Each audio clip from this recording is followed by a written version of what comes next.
समझ में आ रहा है तुम्हें, तुम पति की गुलाम हो? तुम्हें समझ में आता है तुम बेटे की गुलाम हो? तुम्हें समझ में आया पहले कि तुम भाई और लोगों की गुलाम थी? नहीं समझ में आया, तुम पिता की गुलाम थी। अरे ये बोध ही नहीं हुआ। जब ये बोध होगा तो कोई स्वतंत्र चेतना फिर खोजी जाती है। ये संसार में जिधर देखिए उधर यहाँ सब गुलाम ही ठहर रहे। पति को चुनो तो वासना का गुलाम बनाएगा, पिता मिला तो वो अहंकार का गुलाम बनाएगा, भाई मिले तो स्वाभिमान का गुलाम बनाएगा, बेटा मिले तो मोह का पास पड़ेगा, बेटी मिले तो ममता का पास मिलेगा। हर जगह तो यहाँ गुलामी है। और वरण हमने क्या किया? हमने इन्हें स्वीकार क्यों किया? तब हम कहते हैं वरण करने का अधिकार स्वतंत्रता के लिए आपने चुना नहीं। आपने पति को वासना से मुक्ति के लिए नहीं चुना। हमारी बात समझिए जरा। आपने पत्नी को वासना की मुक्ति के लिए चुना ही नहीं, आपने पहले ही गलत चुनाव किया। आप भोग के लिए पति चुन रही है, मुझसे क्या दावा ठोक रही है? अरे जो भोग के लिए चुना जाएगा वो तो स्वतंत्र नहीं रहने देगा ना। और हम व्यंग बोले तो बहुत कड़ुआ, बहुत तीखा लगेगा। वह पति जो ज्यादा खराब होता है वह ज्यादा सुंदर लगता है वासना के क्षेत्र। जो एकदम महाक्रोधी हो, महासेक्सी हो, वही स्त्री को ठीक लगता है। वही पत्नी जो बहुत चंचला हो, बहुत चपला हो, केवल कामोद्दीपन का हेतु होना चाहिए, वही स्त्री उसे ठीक लगती। ये चुनाव आपने किया। मेरे यहाँ कैसे कहते हैं कि वासना से मुक्ति चाहते हैं? ये वासना में दुख का बोध ही नहीं कर पाए, दुख का पता ही नहीं लगा, हम उस आधार पर कहते हैं आपने वरण क्या किया। जब आप नहीं मानते तब कहते हैं आपने वरण ही कर लिया तो अभी संस्कार स्वीकार कर लीजिए ना। अब ये मामला इस पे टाला जाता है। अब कैसे एक सिमडेगा के मनोज हैं यहाँ पे? अच्छा, ये असमानो हम देखना है तो चोरी महाराज ये कह रहे हैं जब पत्नी राजी हो तब ना।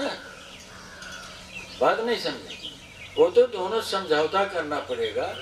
तो ऐसी पत्नी तो आपको संयोग बसाते ही मिल सकती है जो आपसे राजी हो, क्योंकि आपने राजी किया वासना की दुनिया में उसे। अब उससे जाकर कह रहे हो कि चलो वासना से मुक्ति के लिए राजी हो, ये तो आपका अधिकार चेष्टा है। आपको समझ में आया आप वासना से मुक्त होना चाहते हो, वो कहेगी नहीं हमें भोग चाहिए, तो हम इस लफड़े में कहाँ जा सकते? अरे आप तय करो, आप किससे करोगे? लेकिन हम तो कहेंगे अधिकार से। अगर पति पत्नी एक दूसरे से संस्कार के लिए राजी हो जाए, इससे बढ़िया कोई संबंध नहीं है। हमारे यहाँ हुआ ये सब। अभी एक दिन व्यंग बोला गया, तो क्या नाम है उससे, जयकेश शादी कराया आपने? हाँ कराया। हमने शादी कराया ना कि संस्कार। राजबली के लड़के की शादी हुई, संस्कार हमने थोड़ी कराया, हुआ किया लोगों ने। और नरसिंह को हुई, किसी ने संस्कार संपन्न नहीं किया। आप समझ रहे हैं? तो दुख का रास्ता तो बनेगा, उसमें क्या। अब कहते हैं आप तो स्वीकार करिए, डिपो साहब अब भी नहीं स्वीकार करेगा, अब भी नहीं स्वीकार करेगा। क्यों? अगर आप अब भी स्वीकार करने अकेले, जरा आइए, थोड़ा कठिन, बड़ा बहुत गणित बड़ा कठिन है, हायर मैथमेटिक्स है। अगर आप ही संस्कार को स्वीकार कर ले तो अगला तो विवश हो ही जाएगा, या सरेंडर करेगा या विवश होगा, तब नहीं तो भागेगा। फिर तो भागने दीजिए ना, आप तो चुन लीजिए ना।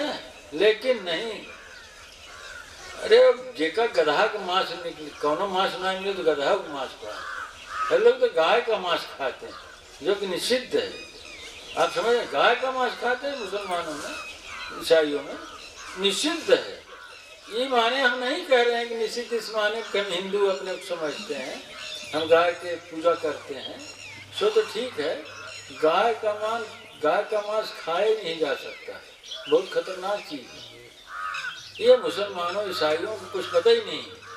इसका परिणाम ईसाई जात मुसलमान जात भोगेगी, भोग रही और भोगेगी। मुसलमान तो इतना भोग रहे हैं उन्हें होश ही नहीं आ रही। मांसाहारियों को जो एक सनक सवार है हिंसा की क्यों होती है वो समझते ही नहीं है। क्या हम करते जा रहे हैं, क्या खा रहे हैं, क्या पी रहे हैं, क्या सोच रहे हैं।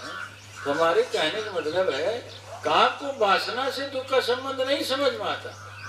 आपको वासना की में देखिए मेन विषय प्यार है। वासना की पूर्ति में जो प्रतीति है सुख की, वो आप गहरी करने के चक्कर में पड़े हो। वो गहरी कब होगी? पोटेंसी के हिसाब से जितनी ज्यादा ऊर्जा का प्रवाह उसमें होगा जितने कम समय में। भाई साइंस जानते हैं, गणित जानते हैं, तो आप समझिए हमारी बात। जितने कम समय में जितनी ज्यादा धारा बहेगी उतना ज्यादा लाइट होगी, सेंस उतना गहरा होगा। तो आप तो ये प्रयास कर रहे हो। अब मुझसे कैसे वासना से मुक्ति की बात, दुख से निवृत्ति की बात पूछी जा रही है और हम कह रहे हैं हाँ बहुत सही बात है। आप वही धारा को मोड़ दीजिए ना, अधो से ऊर्ध कह दीजिए। मुदे मदन काट करम कसमल और संतत चुअतगारी। मुदिए तो जो आपको जो सुख आपको भोग के समय क्षण भर को जो प्रतीत होती है वह प्रतीति आपको अहिर्निश चलती रहेगी। वह प्रतीति आपको अनवरत चलेगी। अच्छे साधकों को यह चलती है।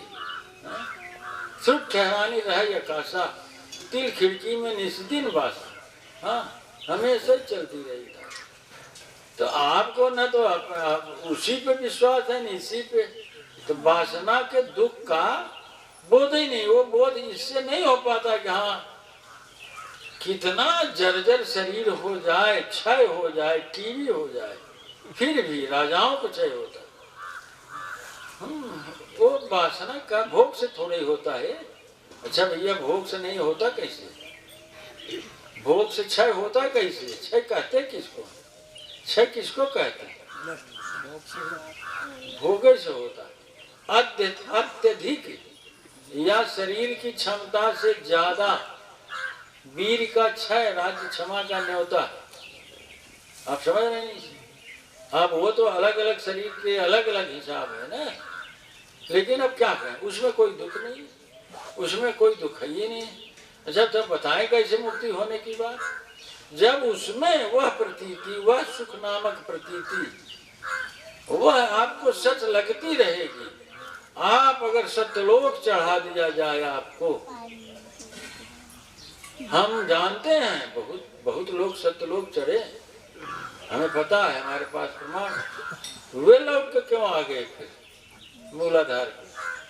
हम जानते हैं बहुत लोगों की सूरत आकाश पे चढ़ी, हमें पता है, बताएंगे नहीं, लेकिन फिर वो लौट चले। अब अगला आके कहता है अगर काश हम भी चढ़ जाते।